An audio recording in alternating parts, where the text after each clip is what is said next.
So, and as I mentioned, I think there's some we're from all parts of the UK, big organisations, some smaller organisations, and that's really good. And it's a good opportunity, as these events are, to share best practices. That's what the clues in the title. So ask questions. And if you've got something to contribute, we can do. The best practice events have been going for quite some time now. I think we're in the 6th year of this now, so it's been going for a long time, and we've done a lot of really good stuff over the years. So, and I know from the London and the South East group, there's quite a few of you are here, and you're quite familiar with as well. But there's also been the groups running elsewhere in the UK. So I think we just and we've got the good old raise hand thing as well, which I'll try and keep on top of it. And we've also got a chat forum as well. Could I ask Josie if you could keep an eye on the chat for me? Help a little bit, won't it? So, absolutely. I realised I was muted and then started talking to you, but yes, I can do. Lovely. Okay, so what we'll do then, because we've, I will open up with one subject, just the one, and then we'll go around, whatever you want to ask. But I think the topic which a lot of people might want to talk about is COVID. So, anyone got any questions that I'd like to ask about COVID? It's a virus, apparently.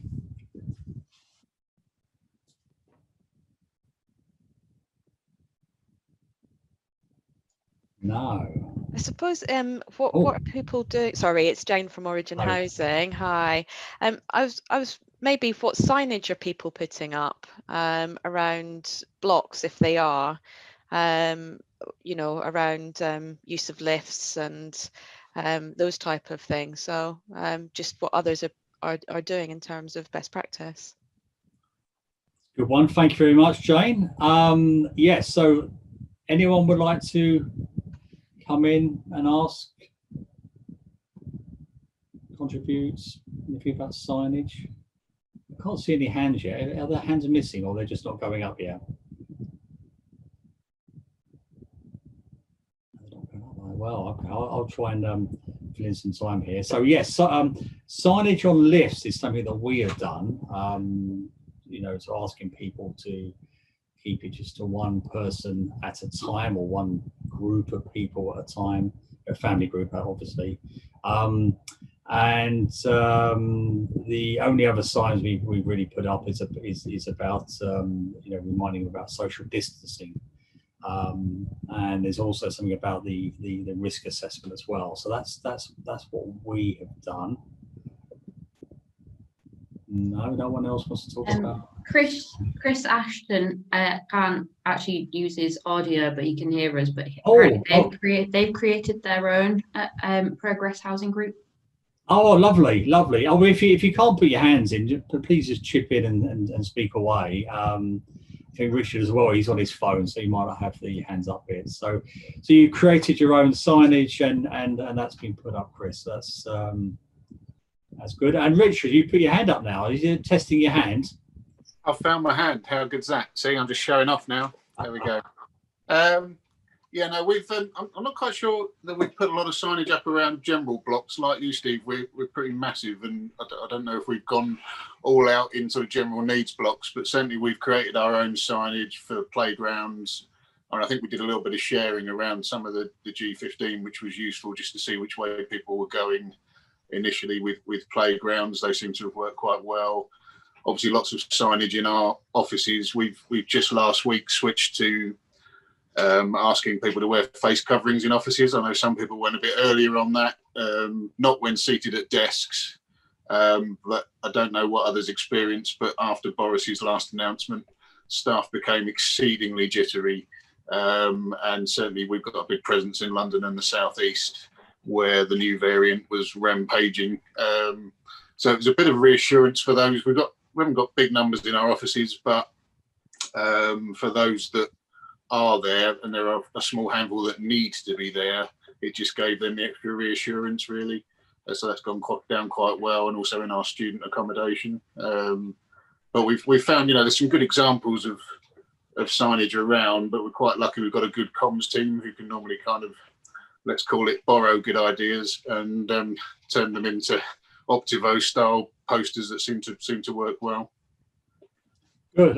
Thank you very much, Richard. Yeah, I think there's a good point you make on play areas, and we could twist onto that a little bit as well if need be. But I think the thing with play areas was we pretty much passed on a lot of the duties to the people who would use them. And key to that was obviously the signage and making sure that we're reminding residents of what they needed to do and the parents what they need to do. And of course, yeah, as you say, Richard, the offices, we've got lots of those up. Anything more on the signage side? Claire from Gen2 says that her comms team have been very good at ensuring that there are lots of colourful and simple signage in tower blocks. Yeah, I think that will be important, is it? Making sure they're colourful. But yeah, and I think absolutely right. I mean that's keeping it simple so that everyone can understand. I think is absolutely vital as well. Ben, you want to come in? Yes, thanks, Steve. I'll just question really around signage around community testing. I don't know, it may not apply to all areas, but in Barnet, we've now got rapid testing in place. So I just wondered what everyone's views were around putting signage around for people that are having to leave their homes to go to work to actually get community testing, rapid community testing. So these are the tests that are provided by the local authorities locally. They have a lot. That's it, yeah. Lateral flow tests. Lateral flow tests, yeah, which are becoming more prevalent now, aren't they? Yeah.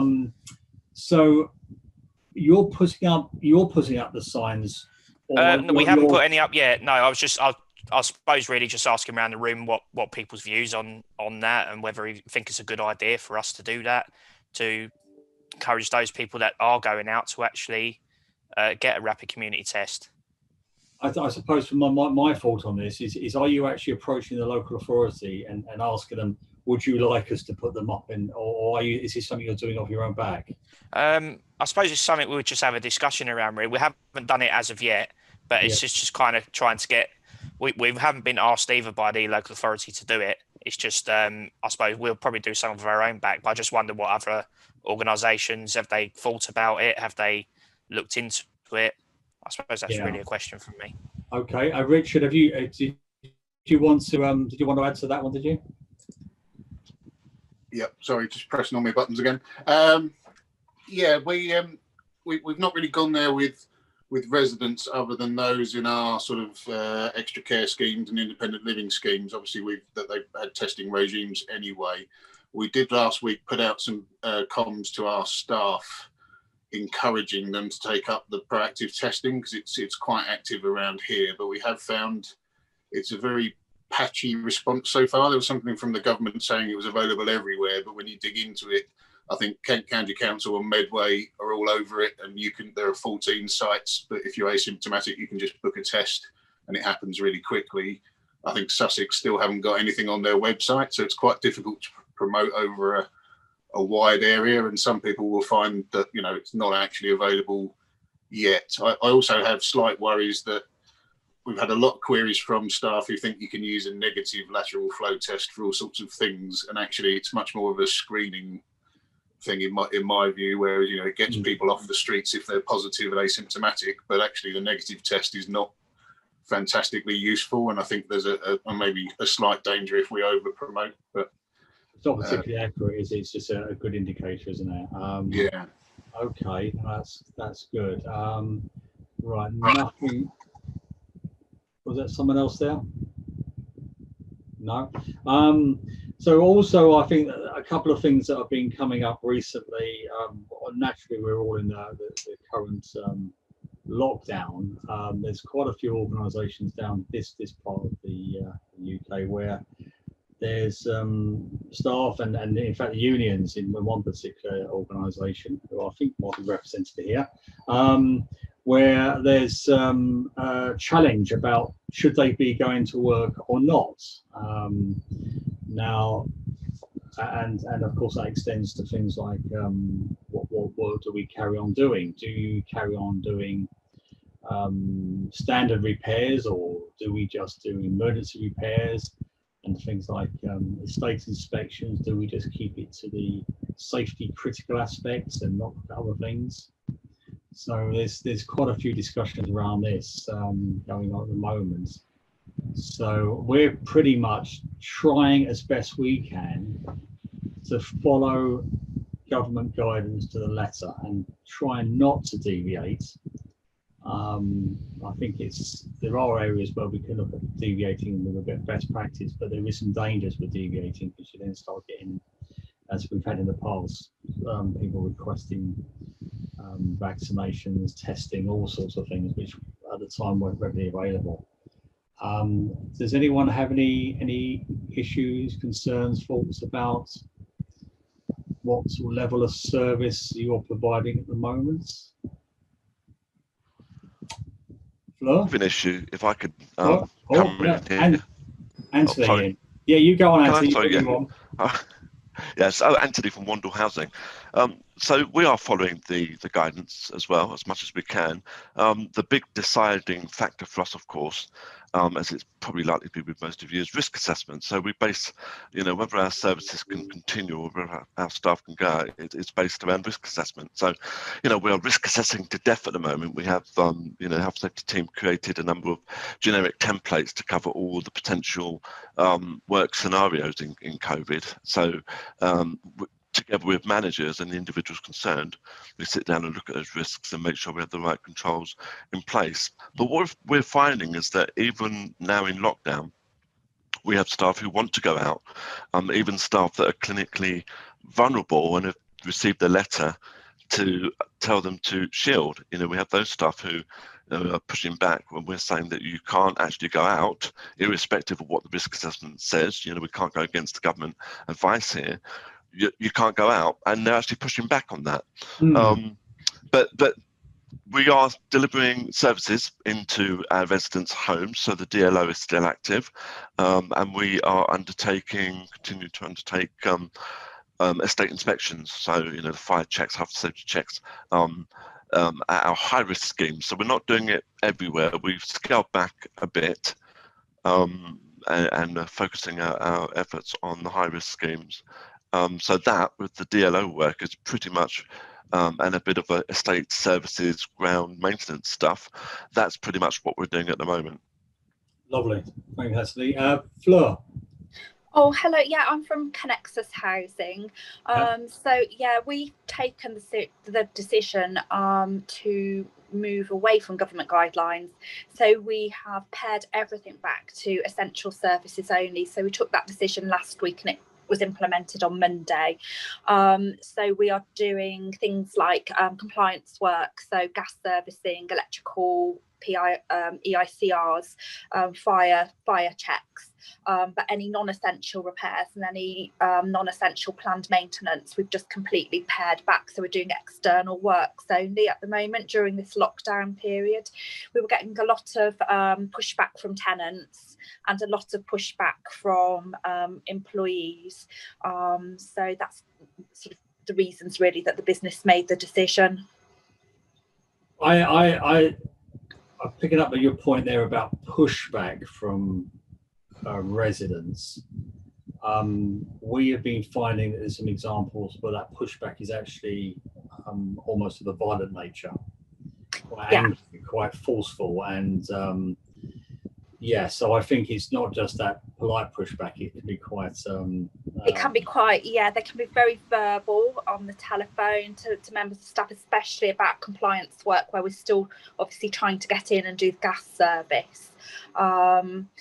So yeah, there is a lot of pushback from tenants. So that's why the business have sort of pared it back, really. Yeah, and I think most people are probably doing something similar. So we've just, for our fire risk assessments, we're not doing the percentage of checks of residents' front doors at this time because of that pushback, because of the feedback we came from our assessors. So I'm sure everyone's going to be very similar with that. But yeah, it sounds like we're all doing very similar thing here. Anthony mentioned about risk assessments. And one of the things, have we got Colin online yet? Colin Conboy from Network. No, he was going to join us. We've got two things. Recently, we've had Metropolitan Housing. There's been some discussion going around because the HSE are quite active at the moment, going around checking various arrangements. This is not just construction sites where you would expect them, but they're also going into offices as well. And Colin had raised the issue that's in Network. They had been visited by environmental health officers doing the similar sorts of policing exercise, but in terms of general needs housing. Insisting that certain measures are put in place. So I think that's just a word of caution that they are all prowling. And I don't know if any of you have had similar experiences at all with them visiting, but I think from my point of view and what I've done in response to these alerts is just to remind all the various responsible people that we've got to make sure their risk assessments are up to date, because of course that's the thing we've got to present. And if we say we're not going to do something and it's covered by the risk assessment, then in a way there's not going to be any comeback, because it's all based upon guidance. So I don't know if anyone's got anything they want to add on that. Otherwise, I would suggest just keep an eye open, because they are coming around. No, okay, right. Phil. Steve. Yeah, something that came up with us was some of our staff are flouting the rules in terms of PPE.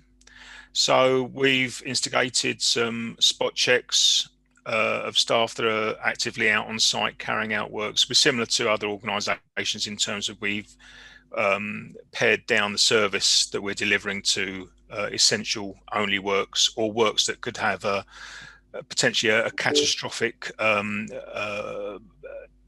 or cause the building to have a catastrophic failure as such. But yeah, I just wondered if anybody else had suffered that problem of complacent staff. But we brought it up with our own unions. We've asked them to ram it home with their colleagues. So yeah, just thought I'd put that out there. Sorry, I don't know where to switch on my camera, so apologies. Oh, okay. You can't see me. Well, we can see you. We can see you. Oh, you can see me. Okay. Yeah, okay. Yeah. So, well, I can anyway. And Richard, you've got your hand up in response. Yeah, Phil, I can see you too. So you're coming through loud and clear. Good. Okay.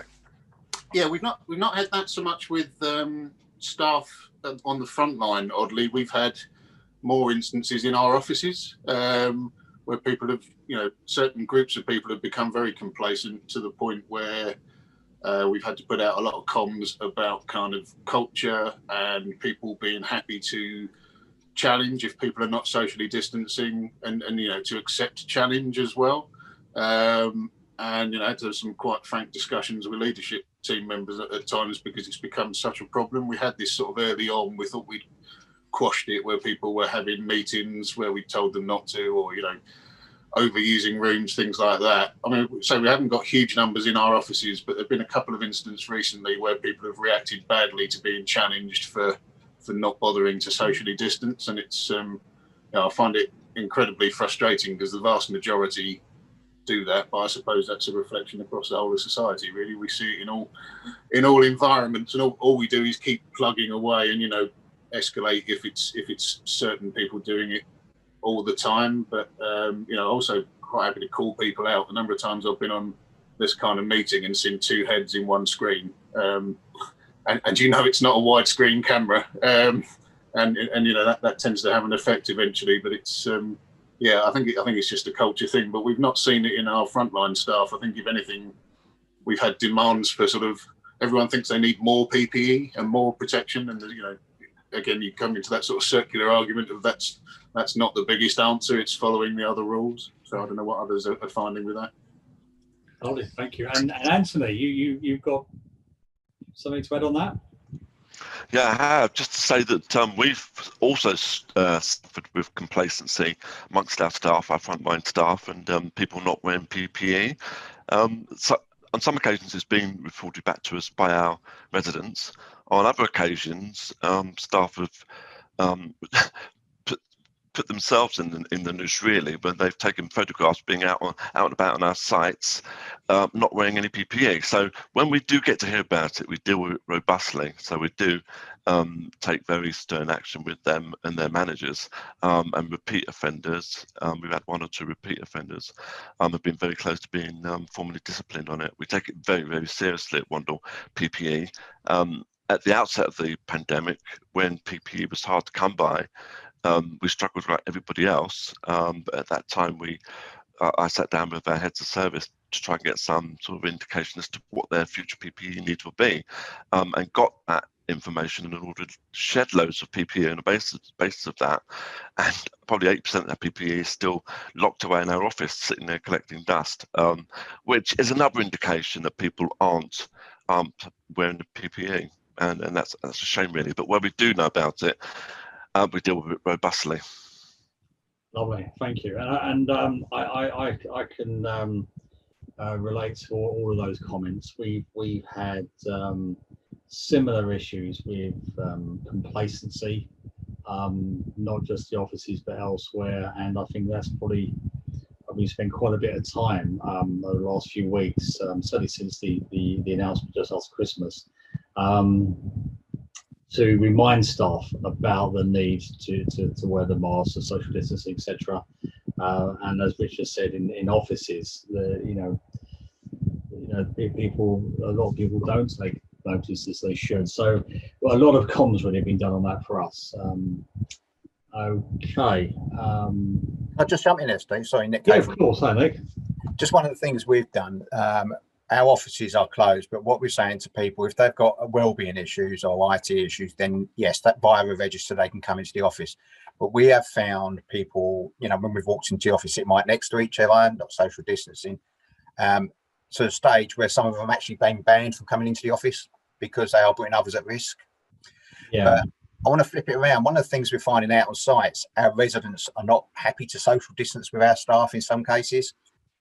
So much so we're actually issuing our staff now with high-vis vests with messages, please social distance.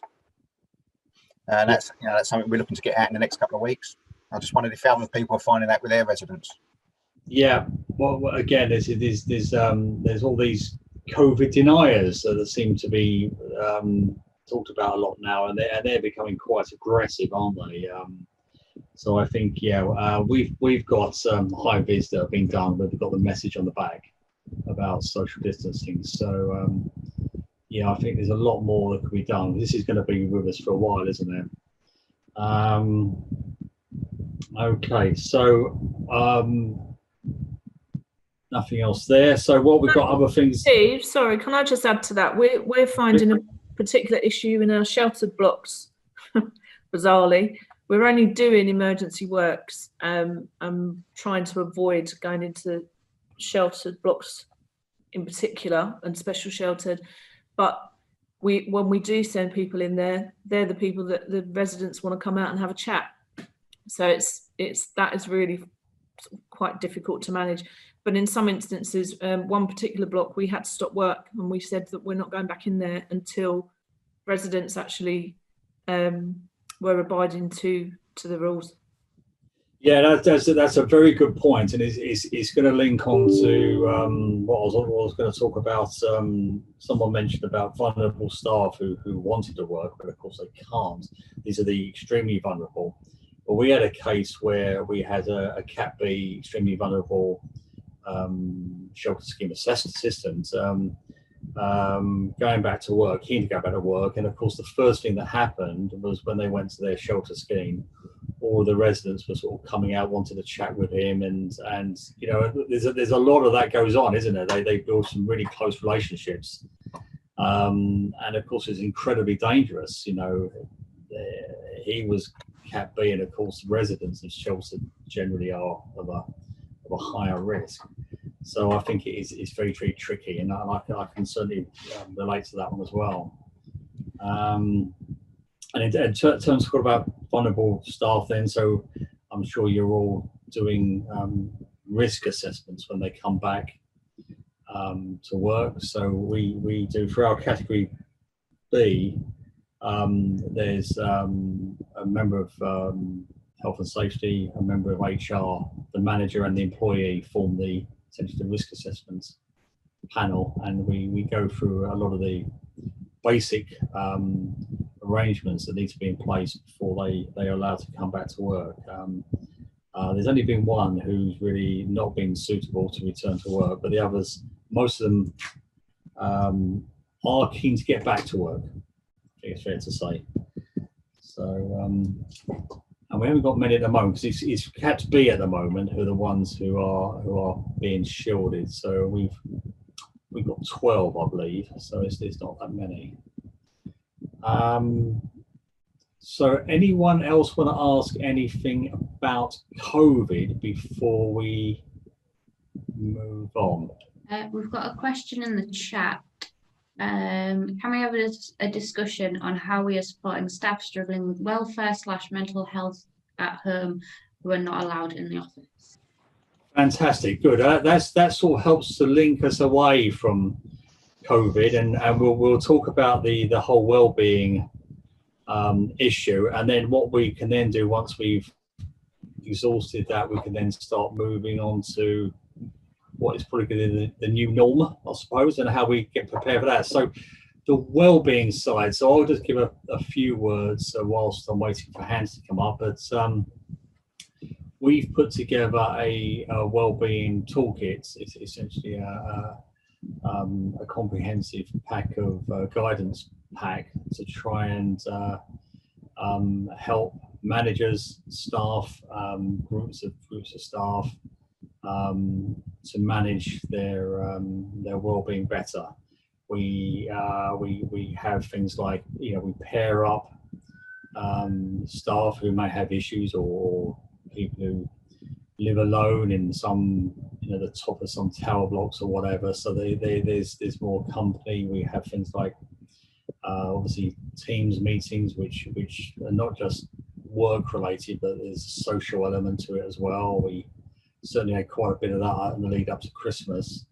And of course our well-being offer, in terms of what we used to do with training and events, we've done all sorts of webinars and all sorts of things to try and help staff with their well-being. So I'm not going to talk too much about it, but so Anthony's put his hand up. So Anthony, do you want to come in on this and add what you're doing?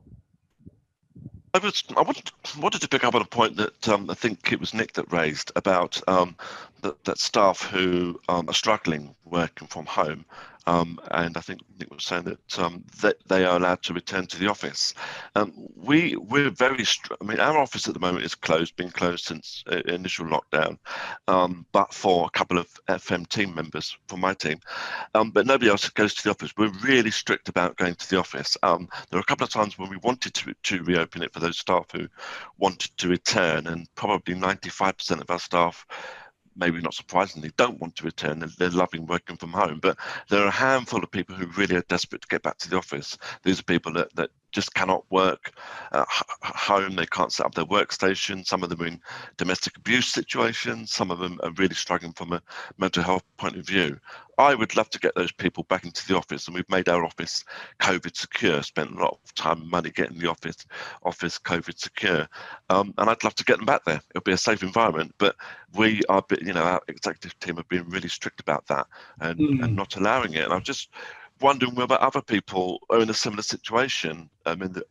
With their offices that are closed, are they making exceptions for those people that have a genuine need to go back to the office? Okay, Richard. Yeah, hi. Sorry. Certainly we've made exceptions right through. Our offices have been essentially closed, but we're wherever it's met the guidance in our view, which has been, you know, if they are unable to work from home, so that was a small handful of sort of IT and FM type people, but also the wellbeing cases came through fairly quickly. And as you say, we've had domestic abuse, and then we sort of look at it on a competing risk point of view. And, you know, we've been quite happy to allow those people in, you know, with COVID secure offices. We keep very tight control, and it leads to a lot of grey area discussions. We have quite a few people who, you know, I always try and get our LT members that they always have to approve it in the first place. And I try to encourage them to have the discussions to decide, you know, the difference between a want and a need, because it's been going on a long time, and that's particularly difficult at the minute. You know, it's not quite so much fun working at home in January as it maybe is in the summer. And, you know, we haven't got the capacity with the COVID secure restrictions in place to let everybody do that. And, you know, if anything, our exec team and some of our leadership team have been the other way around to your experience, which has been wanting more people in at times. And I've sort of pushed back, but we've certainly allowed an element in. And, you know, I would say we're no more than maybe 5-10% of our normal capacity at peak. And we do monitor closely. But yeah, I think Steve, you've got a similar experience, and most of the people in the other meetings we've been in have been doing that just to support. Lovely. And Sheila, you want to add to this? Only that our office is officially essentially shut. It opens 1 day a week just now. It was Monday, Wednesday, Friday, but it went down to 1 day a week. And it's pre-booked because we recognised that some people had a need to get into the office, to get away from home for whatever reason. And so we've stuck to that for quite some time now. It's based on booking, and it's based on need. And originally, because our senior team are quite keen to get people in, but it was recognised it wasn't just about business need, it was about personal need as well. Some people just weren't coping with it for whatever reason. And so that's where we're at the moment, and we're doing quite well because there's not many people in. I think the maximum is 18. We're spread over 3 floors, but because the way it's laid out and everything, and we've had to do social distancing, we've just got a maximum number for that 1 day of 18. As far as I know, it's working okay, but I've not been hearing anything too much about people with domestic abuse. But I was on a resilience training course yesterday, and it was quite interesting, by Zoom as well, and it was quite interesting the number of people who are at home with children especially, who it's very clear are struggling and finding it very difficult. I don't know whether that's being flagged up anywhere else because it's not coming to me and I haven't heard anything about it. And I work very closely with HR. I've not heard anything from them either. So I found that quite interesting, particularly people with young children and homeschooling. God knows how they're doing it, and working and doing customer services especially. I just don't know. But that's where we're up to at the moment. As I say, if you want to go in, need to go in, it's pre-booked through your line manager as well. Yeah, okay, that's great. Thank you very much. And I think we're very, very similar. We initially we had a lot of people who were trying to creep into the office. Obviously, we have entry systems, so we can monitor that. Okay, before I go on, I'll go to Josie first. She's saying on the chat line. Yeah, so we've got a few comments. Progress Housing Group have a range of offers to support staff's mental health, and a separate page on the intranet to explain to them all how to access it. They allow staff to work occasionally from the office for welfare reasons, such as struggling with isolation or depression, and they have COVID secure arrangements in their offices. Origin Housing make exceptions for domestic abuse and well-being needs, and it's the same at MHS as well, but it's also isolation, so if people are living in flat shares as well, they can come in, where they obviously if they're in the same room all the time, it's a bit you get a bit kind of cabin fever, don't you, if you're in the same room every day for every single thing. And then I'm not sure where Sarah Hutchins is from, I'm afraid, because her organisation's disappeared off the end of my chat, but we have a small number of staff. First choice. First choice, there we go. A small number of staff going into the office who, my thing's updated, due to domestic abuse and mental health, and they monitor them through their FM team. Yeah, and it's basically the same for everyone. On the looking after children at home, Gen 2 group, Claire says, I think we have a lot of women who are keeping quiet about struggle with homeschooling whilst working. A lot of discussion on social media suggesting it may be against them if they speak up. Also, we have North East schools refusing school places for critical workers, even though when both parents have a letter. So that's a bit fun.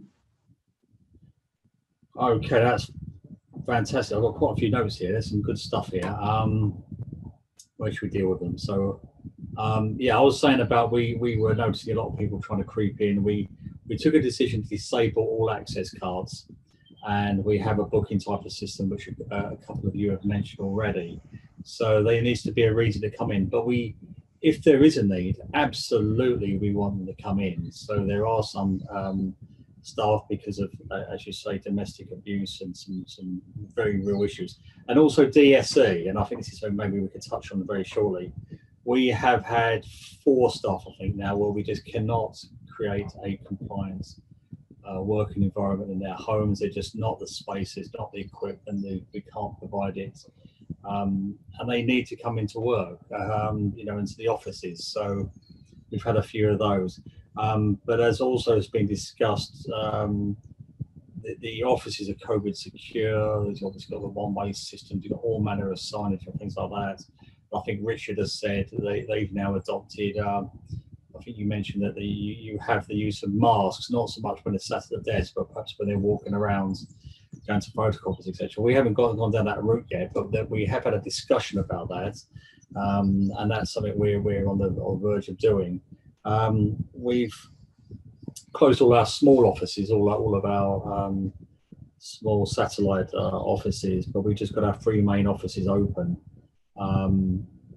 Our head office, the ones that some of you might have been to that one in Stratford, we've got capacity for about 500 staff at that one, and it's about 10% each day. There's about 40 or 50 people working there, but of course, being COVID secure, it works fine. That's only about 10 people per floor, and it works fine. But we've got to monitor that. The children issue, that's a very good issue. And I'm just gonna mention whilst anyone puts their hand up, but I think one of the important things is the message that senior management delivers to staff about what expectations are. We have a regular Corona cast, as they call it, where the chief exec and exec essentially talk to the organisation, and we regularly get over 1,000 people at each one of these meetings. And I think it's a lot of things they say is about empowering staff and to address some of the very real concerns that people have. Children, I mean, we're seeing it all the time at the moment, where clearly during meetings, people behind the scenes are child schooling or whatever the phrase is, and there's kids running around or other well-trained kids bringing cups of tea and things. And then I think there is an acceptance that this is happening, and it's not wrong. I think we're all in this together, and I think there is a general acceptance within the organisation that it is allowed. So I think it's but at the same time, business is carrying on. We're all generally coping as organisations. So I think that's something we should be trying to do. Any other hands or any other comments?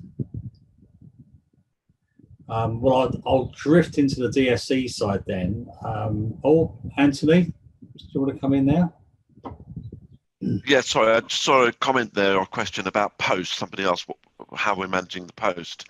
Facilities management is also within my brief. And we've found that dealing with something as simple as a post has been really, really difficult, especially at the outset of the pandemic, when the office was closed. We just were not receiving the post, and any post that we received, we tried to get that arrangements in place where we had it couriered to the homes of one of our FM team members, and then they would scan it from home. That became really sort of tiresome, a little bit awkward. So what we've done now is that we have a couple of FM team members that go into the office 3 mornings a week and do the post from there. But you would think that something as simple as, dealing with the post should not cause so many problems. But, initially it did. I mean, obviously there's a delay in getting that post that's received at the office out to teams. It's not like being in the office where you can just take it to them. You have to scan it and then email it over. It takes ages. But that's what we're doing at the moment. 3 half days a week, we have somebody that goes into office. That's the only exception actually for people going to the office, is to do the post. And also couriers, organised couriers. We spent shed loads on couriers, couriering DSC ergonomic equipment to people's homes, chairs to people's homes, you name it. We've spent an absolute fortune doing that. So and that's how we dealt with some of the post issues as well. We've had large amounts of post that's come to the office. We've sent that by courier to the home of a particular staff member who's dealing with the post with that team. Lovely. No, thank you very much. That's really useful, and I think that links into the new norm as well, which I've got this mentioned about the post. But DSC assessments, we have managed to find a way of doing a virtual DSC assessments, and as I've mentioned, we have had staff where we said they've had to work in the office, but also we're finding good creative ways of making sure people work safely. It's not just about taking a chair from the office. We provided it was £220 to every member of staff they could claim, and that enabled them to buy a proper monitor, keyboard, mouse, riser, all sorts of bits and pieces, and that proved to be very, very useful. So I think we're quite pleased with what we've done there, but it does link into the new norm. I mentioned before the meeting started that we just had a briefing about what our new terms of conditions are, and essentially probably 2/3 of the organisation will be classified as agile workers. And even once COVID is long since forgotten, there's going to be an expectation that we only come into the office a maximum of 1 or 2 days a week. Minimum of 1 day a week, and that helps to avoid us becoming home workers, and there are a number of legal issues relating to that. And I think this is going to be a common theme up and down the UK. This is going to allow us to close our South London office, which will save probably £5 million a year. So I think a lot of organisations are considering this. But linking into that, as Anthony mentioned about post, I know there are organisations who all the post gets diverted to some company, everything gets run through a scanner and sent electronically to you, and I think that's probably going to be the way forward. And the other thing I was going to mention on this, we're doing a lot of work at the moment on DSC arrangements for home workers. Does anyone want to add anything to anything we said so far? So we're coming up to where we're going to have a little break, and then we'll go into the second half. Richard? Yeah, Steve, I was just wondering how that's going down with staff, because we've had similar discussions. Our exec team seem adamant we don't want to create home workers for the reasons you've said, but the definition of an agile worker being at home 4 days a week sounds, I don't want to use the word sneaky, but it sounds a little bit kind of, I'd imagine there'd be pushback if you don't then invest heavily in making the home environment almost like you would have to for a home worker. So I'm just wondering how that's going consultation wise, and if there's pushback, because everybody's having this, we get a bit of that anyway now with, especially in the winter with the questions about costs of heating bills and all the rest of it. So, and I've previously been a home worker and know what I used to get. I think 4 days a week sounds close enough to start starting a revolution amongst staff. So I'm just interested how that's panning out. Well, we had the leadership group had their briefing the other day on this, and so it's all been announced, and the message is slowly being disseminated to staff. We had our Corona cast the other day, and staff were told about it without the detail. So it's starting to go out now. From what I can gather, it's going to be very much on a voluntary basis to start with, but there are ways of getting people to sign up to it, aren't there? So you're going to be required to be in the office for your 5 days a week, come what may. That's what you're contractually obliged to. But if you want to sign up to the agile worker, I'm sure that's how it's going to go. But they have had a lot of, they have had obviously check this out for our lawyers, look very closely about this. We've been very keen from the health and safety side to make sure that we are addressing all the health and safety issues. And whilst there may not be home workers as defined by the law, the same principles and the same standards need to be achieved. So we're looking at what the right balance is. So there's all sorts of things we're looking into at the moment. So things like PAT testing, such as something really simple like that. How do you get around that?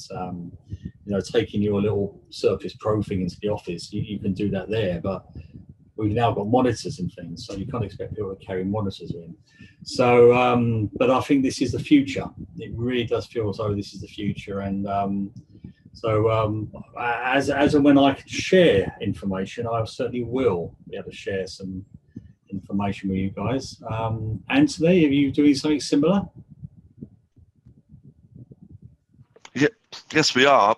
We've been wanting to roll out an agile working policy for some time now, and what COVID has done is given us the facility to do that much more sooner. Before COVID, most of our teams and managers if you've mentioned the possibility of working from home, would say they couldn't do it, couldn't possibly do it. That won't work for my team, and it's what COVID has proven.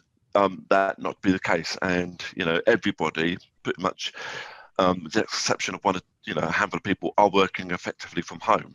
So we are going to escalate our agile working aspirations, and in part because the lease on the building that we're in expires in October 22, and we're going to be looking for new digs anyway. So I've literally have a survey at the moment to staff, asking them their thoughts on that, and how they see themselves working in the future. How would they feel about there not being an office, or how would they feel about going into the office for reduced number of days a week? And that survey's out at the moment, but we have a pretty good indication already of what people are going to say to us. They want to continue to work the way they are at the moment, which means that we're going to end up with a vastly reduced office space, with more people working from home. So we will certainly need to look at our home working policy again. I mean, we had a home working policy in place for ad hoc home working, but it's going to clearly become a much more permanent arrangement for many, many people. And we will be looking at the policy again and looking at things like, expenses. Are we going to pay people's broadband to be, improved, or energy costs, that sort of thing. So all of those discussions will be happening, over the coming months for us. Lovely. No, thank you very much. And Jane, you want to add to this as well? Yeah, I just wanted to say what we were doing and ask a couple of questions. So we've got a sort of a 3-option system. So you've got fixed worker, which is your caretakers, your cleaners, your scheme managers, people like that. You've got your mobile workers, which is your fire risk assessors and neighbourhood managers. And then you've got your agile workers, which is those that can work from a Costa Coffee, from home or from the office. And that's the way we're kind of selling those options. But what's coming back is that perhaps those fixed workers feel a bit left out because they're having to travel in every day. And some of the feedback that we're also getting is around, well, are we paying for utilities and stuff like that? But the way that we're trying to manage that is by saying, well, hopefully you'll be paying less in travel costs, and therefore that sort of eradicates that issue somewhat. But we are getting the feedback that those fixed workers feel a bit more like there's a two-tier system, with the benefit being those that are agile workers. And I wondered if anyone else was experiencing that. Yeah, we haven't received it yet. We've got 5 tiers. We have home workers as well, so we have got them as well. But I'm trying to find out, trying to find a briefing notes on this one to find out what there is. But I think it's going to be interesting. We're very much early doors on this, and it'll be interesting to see, as you say, Jane, how are staff going to respond. I mean, at the moment, everyone is very willing to work at home, not so much. Well, I'll say mainly because the organisation haven't asked them to. The government have, and they're quite obliging. But when it becomes, this is what the organisation wants to do, this is where they might start saying, well, yeah, you're going to pay for my electricity, gas, and all the other stuff.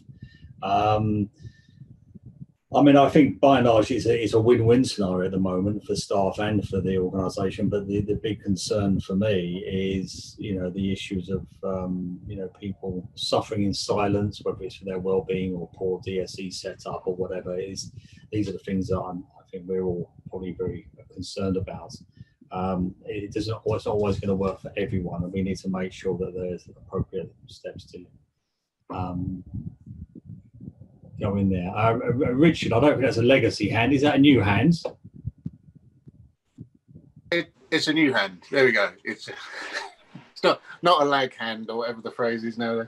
It's only just to add to a couple of points people have made. Really was, I mean, there's a program looking at reducing office capacity, a bit like you were suggesting, and I think I'm involved in those discussions, which is good. I'm just trying to apply the brakes a little bit because of picking up on a couple of things people have said. When we did our last staff survey, it was still sunny. Everyone seemed to want to work from home. That was great. I suspect we'd get a slightly different answer at the minute. The second thing that's striking me is, any reduction in office capacity seems to rely a lot on hot desking. And we don't really know how long this is going to go on, but I don't see hot desking being a great thing without huge cleaning regimes for a fair while. Plus, we don't really know what damage it's done to people's want to share desks and facilities. So I think we'll have to go that way. And, I'm pleased in a way because Optivo's maybe been a little bit behind in terms of flexible working options. And, I've certainly seen it impact on recruitment and things like that, where we've been behind some of the other sectors. So it's brought us into the new world, but I'm trying not to run too fast towards it until we know when we're going to come out the other side and what things will look like. Because if we get rid of all our big offices now, might cause some problems further down the line. So lovely, thank you very much. I'm just mindful of the time. I see Josie's hands up, but I'll go to Josie quickly. Anything more on this subject? Yep, so we've got Progress Housing Group complete their DSC assessments via an online workflow that takes you through an e-form and any issues are overseen by the health and safety team through to resolution. They've offered all staff working from home a new DSC chair and to reimburse for any desks purchased up to £150.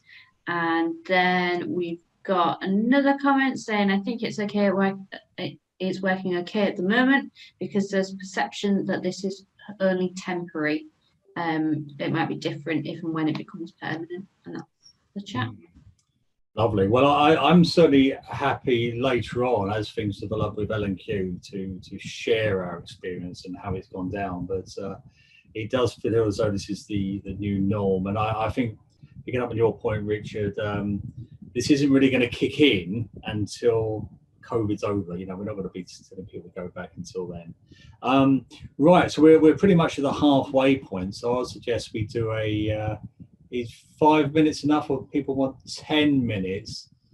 Anyone objects, you can put their hand up. So otherwise we go for 5 minutes. And if you could, during that time, if you've got to get back with your cup of tea, maybe if you want to put something on the post of what you would like to discuss in part 2. And we can try and maybe pick up three sort of key subjects maybe we could sort of go around the table on them. So if you could do that, that'd be great. So let's have 5 minutes. So right, okay, well hopefully most of you are now back and you've had a nice comfort break. So we got part two, and I think we just had two questions which Josie's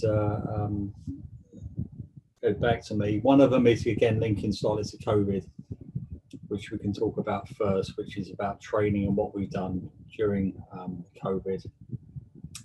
And the second one is a brief discussion about the building safety bill. I would have thought maybe the fire safety bill would be more of a hot topic, but we can certainly talk about both of those. So if I kick off then with the training, I would report that actually HQN are here, aren't they? HQN here, you know, they're surprised we don't have. They've probably fed this question in, haven't they? So we can offer all this training. But I think a couple of things, because of course one of the things we've had to maintain during this time, or try and get back to is a business as usual. And I think this is also going to link into the future norm as well. So yes, I mean, I think it's fair to say there's been a massive shift where in the past a certain percentage of our training was delivered in a classroom type environment, and that has pretty much stopped. For us, we've had a few courses that we've run. We did a fire extinguisher course, for example, and of course you can't replicate that remotely. So we have had a few courses which we have run, and naturally, very, very strict risk assessments to make sure we're meeting our responsibilities and duties under the current guidance. I don't think we're running any during this current lockdown, but certainly in that sort of fairly normal period we had, that's what we did. But I think it's fair to say that training providers are adapting their courses, and there's all sorts of courses now that are available either e-learning or online or through webinars and whatever. We've had our latest mental health first aiders, for example. They've been trained remotely. So that's pretty much what we're doing. And of course our own health and safety, my guys are also providing online courses. Does anyone want to add in there? Anthony, I see you want to chip in. Yeah, I do. I was one to raise the question because we are trying to get back to business as usual, and I have an annual health safety training plan that I would normally deliver mainly through classroom style. I'm a big advocate of classroom style training. We have a number of courses which we do online through a suite of online courses, but I was just thinking about the more specialized courses that we would normally call a trainer in to deliver in a day to a number of people.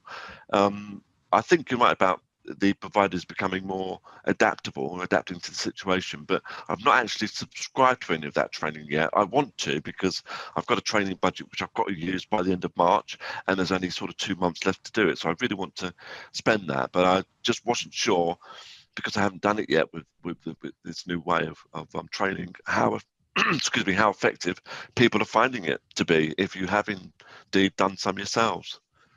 That's a very good question, Anthony. I'm sure you're going to get an email straight after this meeting from Josie saying, here are some courses we can provide. Yeah. But I think it is a very good question. It's a bit like some of these seminar type things. I'm not convinced at this stage. I think we're still learning to see what's going to be right for this and what's not. Clearly there's some courses where you just got to have people around a table or whatever in a lecture room or whatever. I think the jury's out from my point of view. I'm a little bit skeptical, a little bit wary, because I don't think there's a lot that's going to be missed. I mean, even what we're doing here and I was chatting, I think, to Phil before this session kicked off. This is not as good as us all meeting up and having that bit of lunch and networking, and it's something is missing. There are a few things missing. So I think, from my point of view, the jury's out. But does anyone here been on a course that's been converted to online or webinar? Phil might have been. So Phil, what course were you on? Oh, I haven't been on a course, Steve, but we are pressing ahead with ensuring as best we can we carry out mandatory health and safety training to our staff.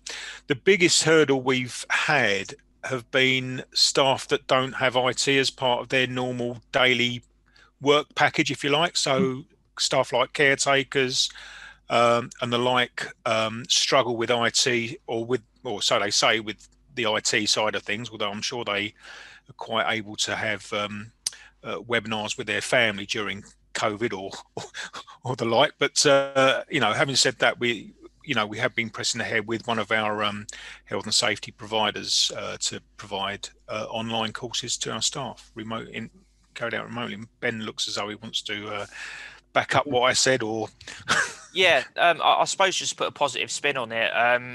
The feedback we've had from staff on it is that because they've not had to do a lot of travelling, because obviously some people live quite far away, and if they're having to travel in to come into offices to do face-to-face training, that could take up a whole day pretty much in their case, where sometimes the virtual training can, you sit in front of your computer screen, not having to travel, there's less stress on them as a person. So I just kind of want to throw really the positive side of things on the virtual side of things.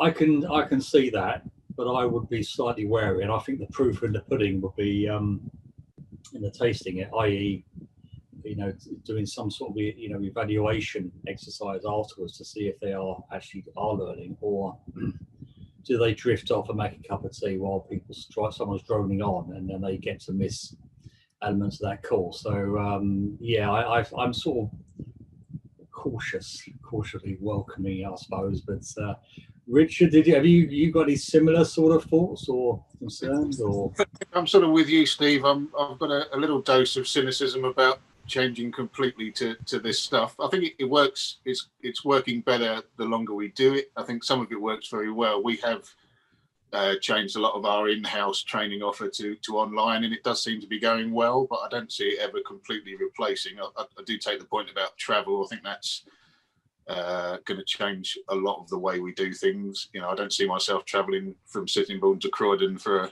a 1 or 2 hour meeting very often, if that's all I've got there in the day anymore. I think the point earlier about whether we've had you were talking about people sneaking into your office earlier, and we did have people trying to sneak in training sessions before the lockdown when the rules were slightly more lax. And one of the big, I didn't have a big issue with it happening, but the issue seemed to be one of we haven't got a room big enough. We also had pressure at one stage to have a big board meeting of about 30 people, and I said, well, that's great if you rent Wembley Arena, but by the time you've got your social distancing, and there was always that sort of bit of a query about how effective the ventilation was, how long you could have a certain number in a room for, and it's one we never really solved that well, I don't think. So we did stay right away from it.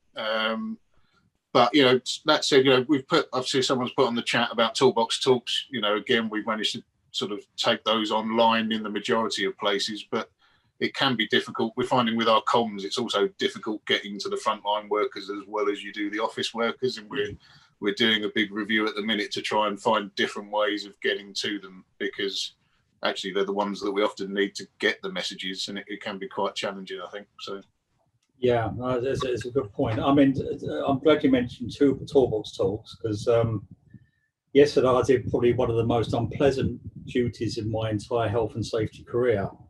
I was asked to prepare a presentation to be screened at the 25 Toolbox Talks that are happening over the next week with our repairs operatives. Well outside my comfort zone, I must say. Horrible experience to prepare a video. But again, that's showing how it's a new way of working, I suppose. We've had to break it down into 25 sessions because, you know, taking up a point that was raised by Anthony mentioned, or Phil maybe, that people don't have the technology all the time. They don't always have computers, and we're having to bring them into the offices and using large boardrooms, but the numbers are finite. You know, we've got to make sure we are social distancing. So I think it's 12 people we have in our large boardroom, the boardroom that some of you might be aware of. So that's what we're having to do. But yeah, it was a very unpleasant experience for me. I mean, I don't want to put Josie on the spot. It'd be unfair to put her on the spot, but you know, I mean, HQN, I know they have adjusted some of their, not so much to their courses, but events and that online. I don't know if you, I'm not pressurising you, but from the point of view of a sort of a provider of events, is there something you want to chip in on what you're hearing from customers? Do they welcome it, or? I think so. I think there's a point where we're getting to a bit of Zoom fatigue now. So we're shortening down a lot of our courses to kind of be 3 hours, trying to be 3 hours maximum, just to actually, you know, make it short and sharp and get all the points across, but without kind of draining you, well, mentally, because it is very taxing being on Zoom all day. We have seen a massive increase in our in-house training provision. So people, because they now can't be in a room together, they're on a, you know, going to a training course to maybe socialize with others. They're now saying, well, we'll have a full day team training session. We're all on Zoom, all together, and we can, you know, work through whatever the particular topic that they want to cover. So I think that in a way we've edited how we normally work, because our in-house training provision has jumped through the roof. But yeah, I think that we have seen definitely a lot of positive comments on, you know, how we've transferred across to the virtual world. But yeah, it's we can't wait to be back out, but at the moment it's working well, we think. And yeah, that's great. Before I come over to Jane, I think it's a very good point you make there about the Zoom fatigue, and a lot of the courses that we would normally provide can go over quite some time. So I sense that come the new age of working, I think a lot of this is going to, you know, revert back to how things used to be. But I think also there's going to be a market for some of those shorter courses. I think that sounds like it's going to be the short little sessions. I've actually been signed up for some sort of Legionella course. I don't know if it's a duty holder one or something, but it's all in little modules. And it's all webinar stuff. So, but it's all bite-sized chunks. So that might be the way forward. Jane, would you like to add?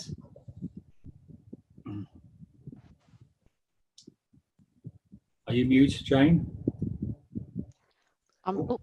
I'm hoping, yeah, Mel's going to jump in.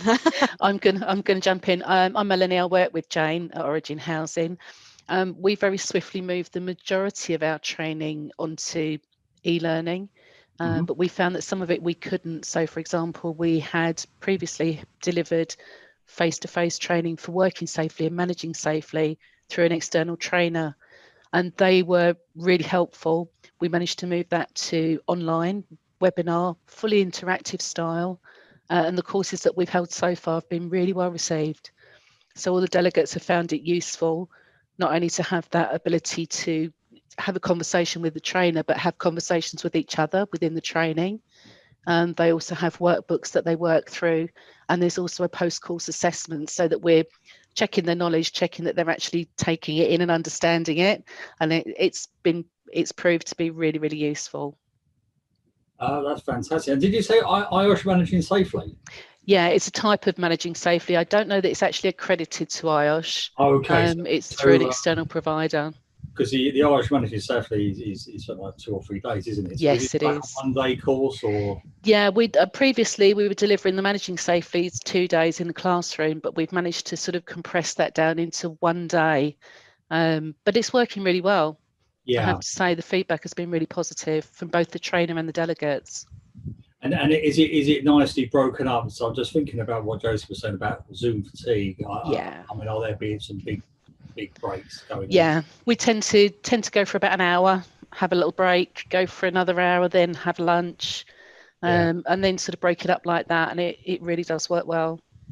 That's good, and that's good. That's good to hear. So I think, yeah, I'm, like I say, quite cautious about this, and but I think it's over time the dust will settle, and I'm sure we're going to go back to some sort of blended approach, but the percentages will vary. I think will fluctuate. So, did you want to add anything to that at all, Jane, or is that hand up for? No, no. Okay, right. Okay, right. Well, let's talk about building safety bill then. Oh dear, what a lovely subject to talk about. Does anyone want to kick us off then? I mean, I could talk all day on the subject, but probably best not to. So, who someone raised it. Is there a particular angle they want to discuss about? I was actually at the early adopters meeting yesterday, so I can give you a bit of an update on what they're talking about, timescale. But who unless they don't want to, the person who raised it, is there a particular angle? No? I'll just waffle on and wait for the hands to go up. So yeah, it was discussed. MHCLG mentioned it yesterday. As most of you will be aware, it was announced last June, I think, wasn't it? June or July? It was, well, I think it was first announced back in last January. But the Josie, you want to add? Yeah, so they can't use their microphone, unfortunately. Microwave, Yeah. wrong word. It's e.g. the appointment of building safety managers. Oh, not even worse. Oh, dear, that's another subject you could talk about all day. Right, let's have a go at this. So I'll just do a bit of the background then. So it was first announced by Generic last January that there will be those 2 bills, fire and building safety bill. The fire safety bill started its journey through Parliament back in March, and it should soon, very, very soon, spring, I think is probably the word to use, will get royal assent. But the building safety bill, it was announced last January, and the draft came out, I think it was June or July, which is unusual because normally you see the draft bill pretty much as it gets its first reading in Parliament. But it has been subject to a lot of feedback from organisations, certainly through the National Housing Federation and other bodies. And of course, it went through the pre-legislative scrutiny by MPs and other parties just before Christmas. Now, the latest is that the MHCLG are about to respond to the pre-legislative scrutiny, which essentially said, where's the detail? You know, it's just lacking detail all over the place, despite the fact that the draft bill and the supporting guidance that weighs in at 320 odd pages. It lacks detail, unlike the fire safety bill, which is 2 pages. So what the MHCLG have pretty much said is that it's going to have its first reading. I would say spring.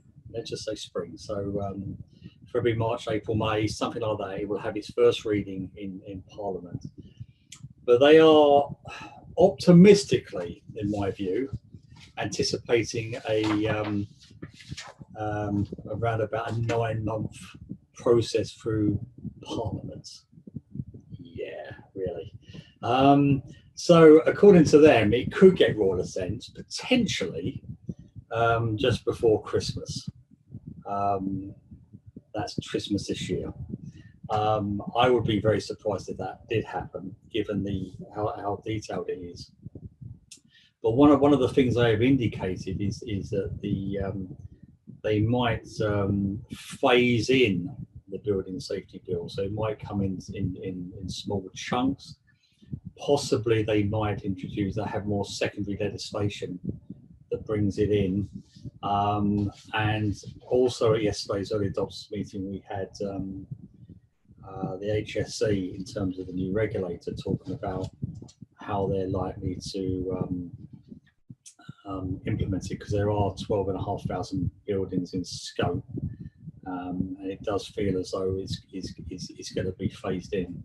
I personally believe that it probably will ascend in probably 18 months' time. I think it's going to be the latter end of next year and being implemented from April 23, which is what the MXCLG had initially mentioned. So that's just a little brief sort of background there and sort of what's happening.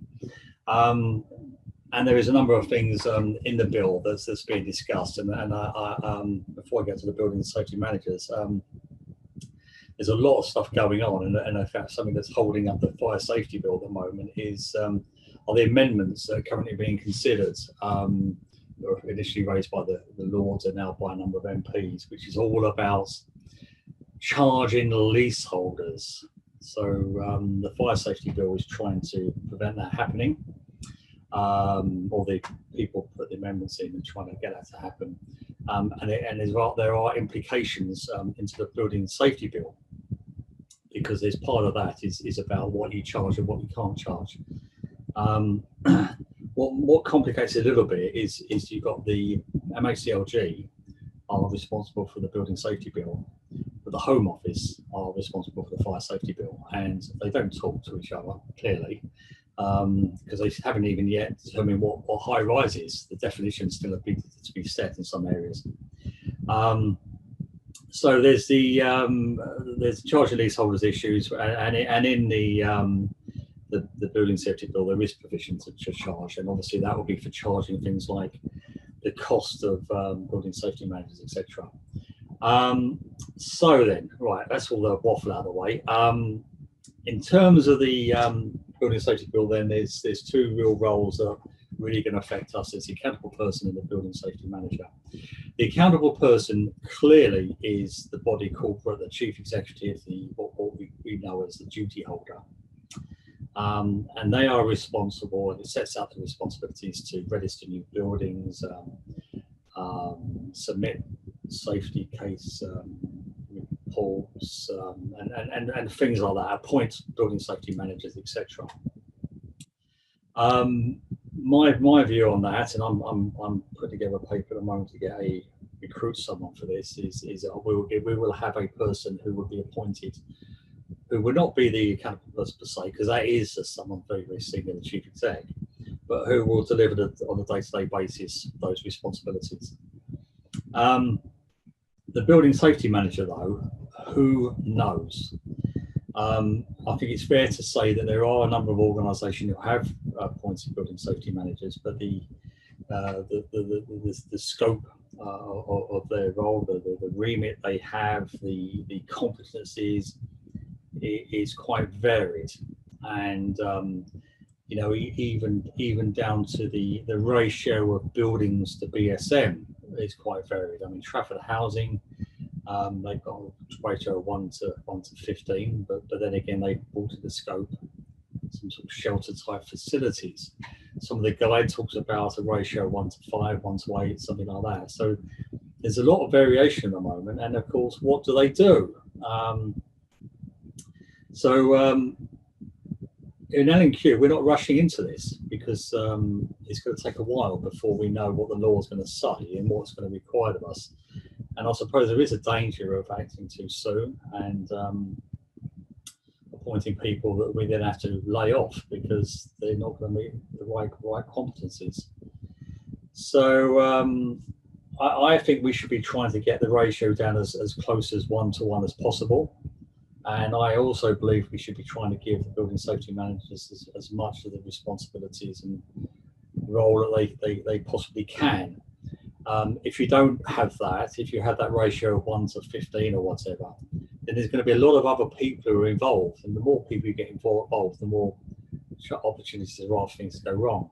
But essentially, the building safety manager needs to have their finger on the pulse, know what's happening in the building, know about what's happening in terms of maintenance, assessments. There's a massive piece of resident engagement. That's a two-way comms, manager reporting, and all of that. I've probably talked enough on that now, haven't I? But I'll leave it at that. And I mean, if you want to ask me any questions, please do so. But I think a couple of you have actually gone down this route already, haven't you? Optivo, have you appointed, or does anyone want to come in and share their thoughts about what they're planning or what they've done? We've not appointed, Steve. We've taken the same slant as you, I think, at the minute, waiting to see what comes. I think we probably think the role will be a team, possibly, rather than a person. So we're sort of keeping our powder dry. Yeah, I would agree. I think it's now generally accepted because Dame Julia talked about having a named person as a building safety manager, but I think it's now generally agreed it will be a team of people. There will probably be like an email address or phone, and that phone could be passed around so that there will be access to a building safety manager at all times. But yeah, I would agree. I think a little bit of caution, but of course there's going to be, at some point, there's going to be a rush to try and recruit people, and where are they all going to come from? Whilst I wait for the hands to come through, because I'm sure you're all scrambling to put your hands up here, I would also say that there's a whole issue about the competency as well, and there is a working group 8 who've done quite a bit of work on this, and there's lots of thoughts about it. I don't particularly agree with a lot of it. I think a lot of these people who are involved are those who've got a service to sell, and they want people to do these courses and that course or whatever. But I personally believe we should be using it as an opportunity to create a new career path for housing managers. I think housing management should be part of the role, as well as them being a sort of FM light, so facilities, a light FM, in terms of their skills. Obviously some sort of health and safety light person as well, with some competencies, awareness of some of the structural issues as well. But so that's what I personally believe. But it'd be interesting to see what we are allowed to do, of course. Anthony.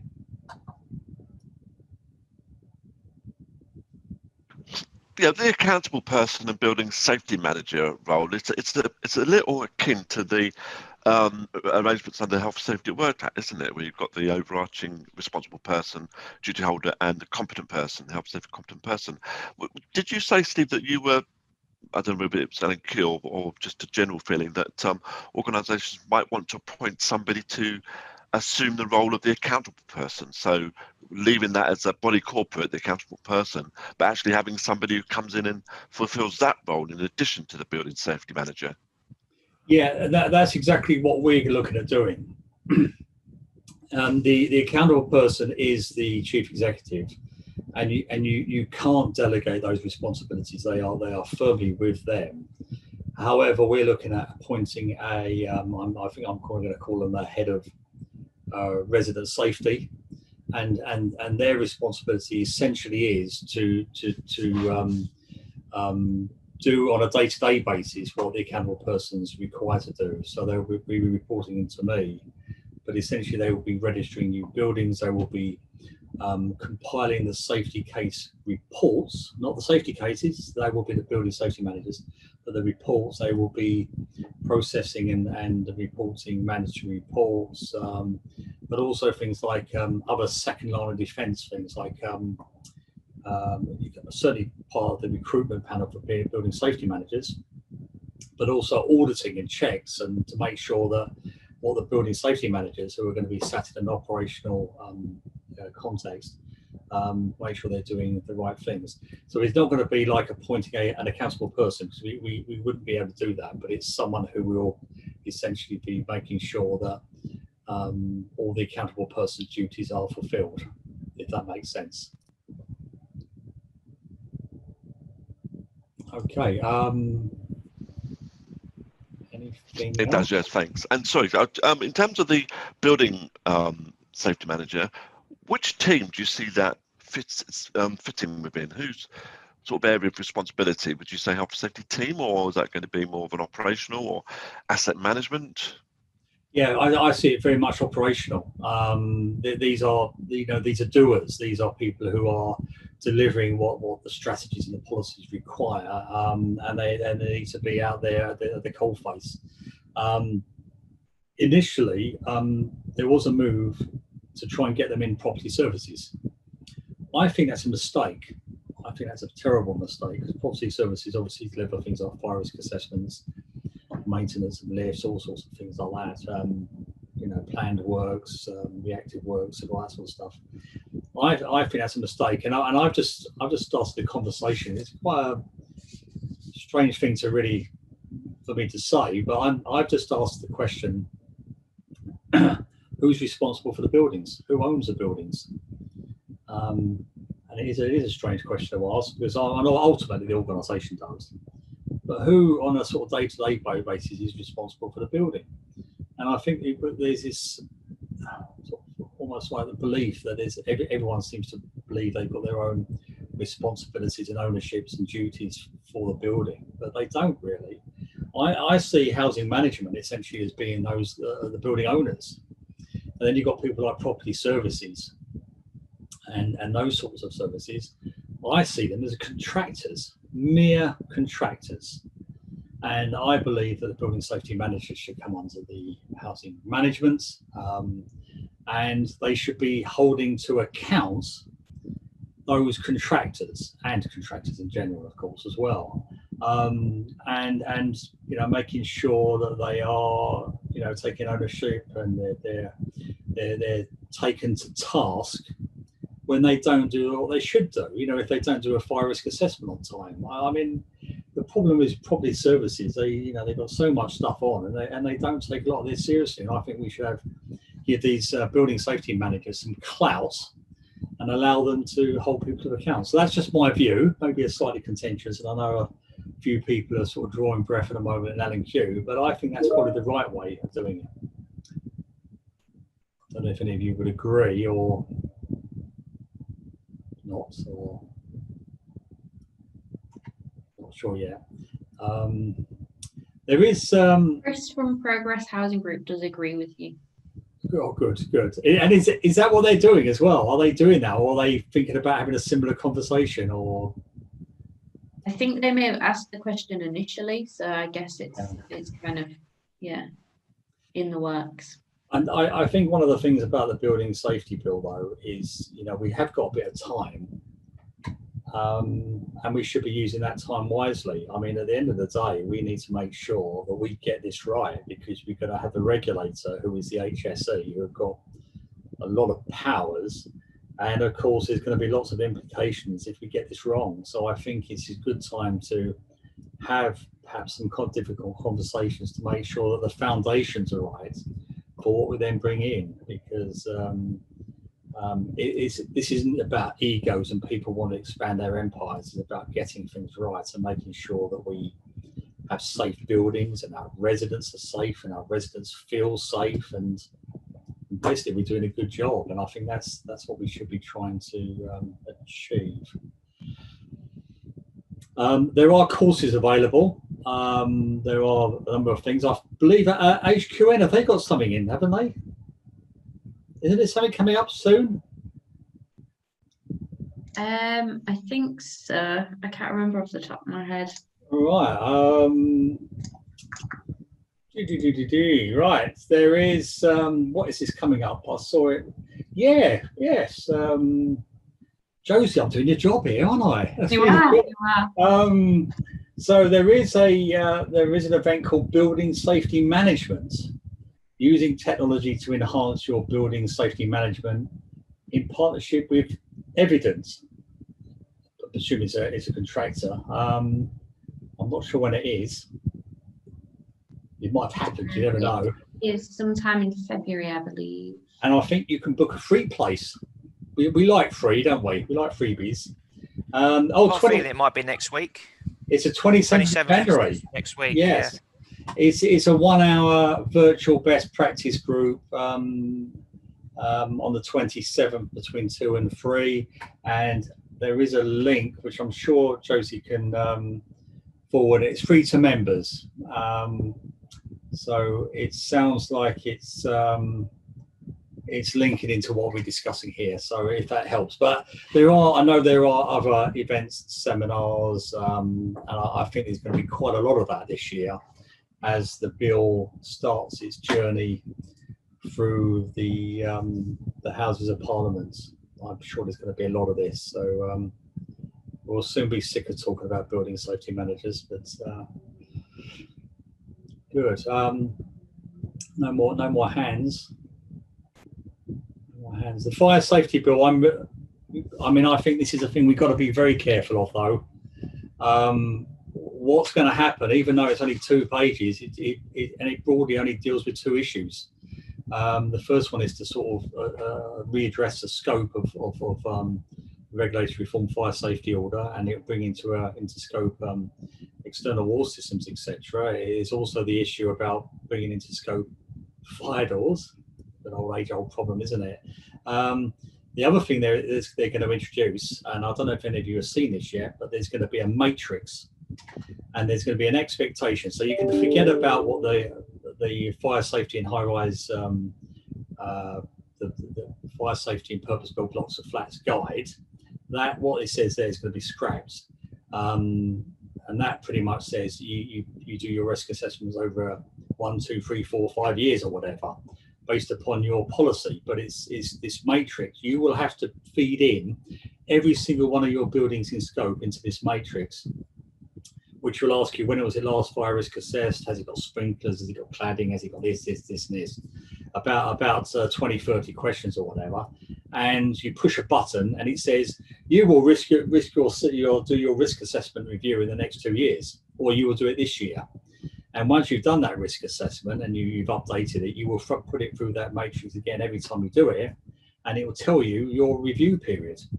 Now, we've done some work on this. We were invited as part of the Task and Finish group to pilot the draft, and we were finding that we were going to see in years 1 and 2 a 50% increase in number of fire risk assessments we had to do.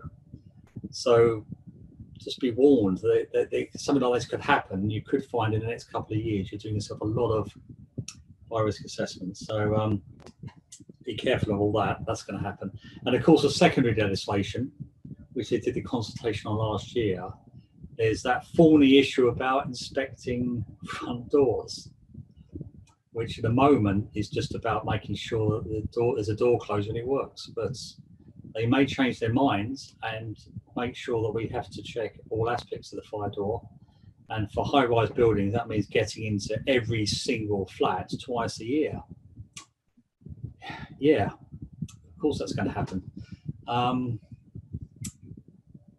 Anyone other questions on fire then while we're... No? Very quiet. Okay. Well, if we don't want to talk any more about that, perhaps we could start looking at the wrapping up side. We'll do a bit of A or B in a second, but first thing we want to do is see if we can come up with some topics for the next few meetings. So as I mentioned at the beginning, there was a survey done last year asking questions about best practice groups and what sessions or what subjects you would like to discuss. So I have here the top 13 where they scored, and I think we broadly use this as the guide to determine the next ones. But if any of you feel particularly strongly about any of these, so going in order, the first one that people were asking about was compliance and performance monitoring. The second one was about building safety bill, fire safety in general. So the white paper was brought up. white paper is probably going to be 3 years away, isn't it? So a bit of time on that one. Fire safety bill again. That's 3 times we've got fire on here. Legionella and water hygiene, asbestos, gas, legal issues, control of contractors, mental health and wellbeing, and electrical safety. It seems that clearly there's a desire to talk about fire, and I would imagine that we need to have probably every 3rd meeting we should have fire. Please tell Josie if you don't think that's right, or put your hands up. And maybe that's what we'll try and do, is have fire every 3rd meeting of some particular subject or other. But the next one, compliance and performance monitoring was asked for, and I would suggest that we go for that for the agenda for the next meeting. Does anyone have any strong thoughts about that? What most organisations ask for. Okay. We can certainly do something on the white paper. I don't know if Josie, if you've got someone who particularly wants to come along to support that. I must admit I haven't really delved into it too much, but if need be, we could get someone to talk about that. Yeah, I'll ask around and we can, yeah. Okay, because there's quite a few organisations asking about that. Still no hands in that, but then we've got some of the old favourites. In going in order, we've got CDM, we've got Legionella, we've got asbestos and gas. These are the big issue type things. What I was suggesting, we do fire. So compliance next. We do something on fire for the 2nd meeting. Maybe we'll go for that white paper then on the 3rd one. And so CDM, Legionella, asbestos, all very similar scores, and gas. Which one would we like? Should we just go with CDM? No strong opinions, are there? Okay. Well, we'll go with that. And as I've got a CDM agreement in the chat. Good. Oh, that sounds good. So we got the next 4 then, which is good. And I think, as I suggested right at the beginning, what we could have, we've got 2 hours for these meetings. We could have the first hour talk about this subject, and the second half for essentially AOB. Speaking of which, and I'm happy to carry on for some time, but should we just go for general AOB? Anything that's on your mind, anything that's concerning you, anything you want to share, any feedback about this new format? Dare I say, does it work for you guys? Could it be handled differently? Are you sick of hearing from me? I think it's good, Steve, to get it back up and running. And yeah, no, thank you for organising, and Josie as well for organising and getting us back in the room, sort of thing, together. It's been a long time. And it's working for you though, is it? Yeah, that works. I think it works quite well, actually.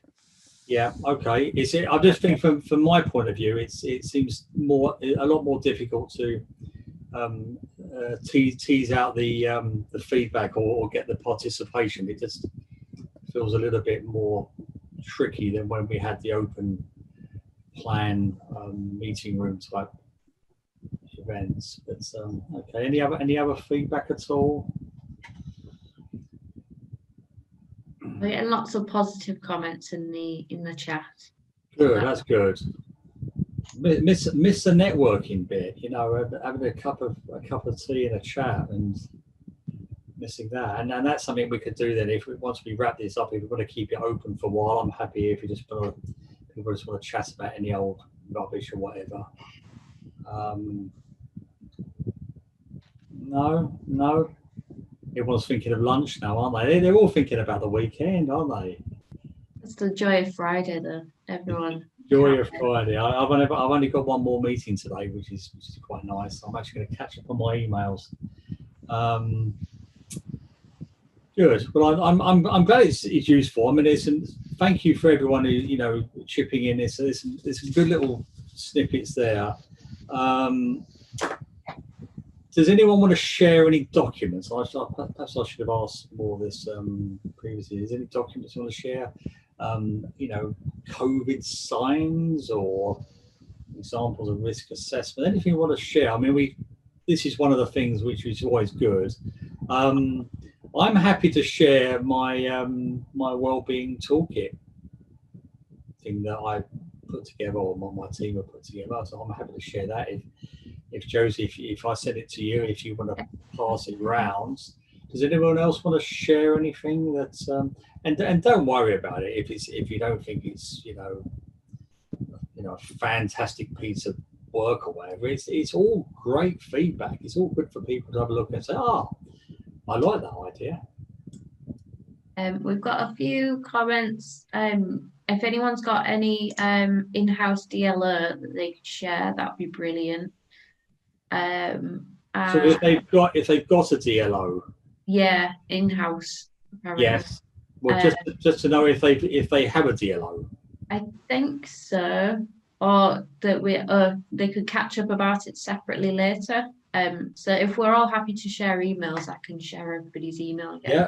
Yeah, that would be good. That would be good. So if any of you have got a DLO, there's always issues in DLOs, aren't there?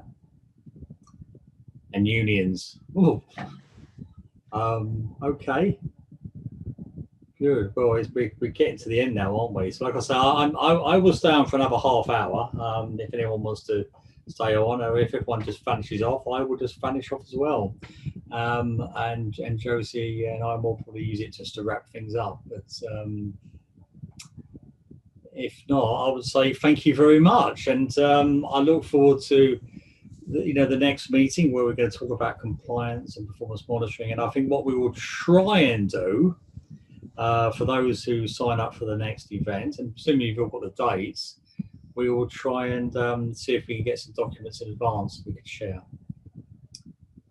Okay, so thank you very much, and enjoy the weekend, and stay safe and keep that horrible virus at bay. And I look forward to seeing you all soon.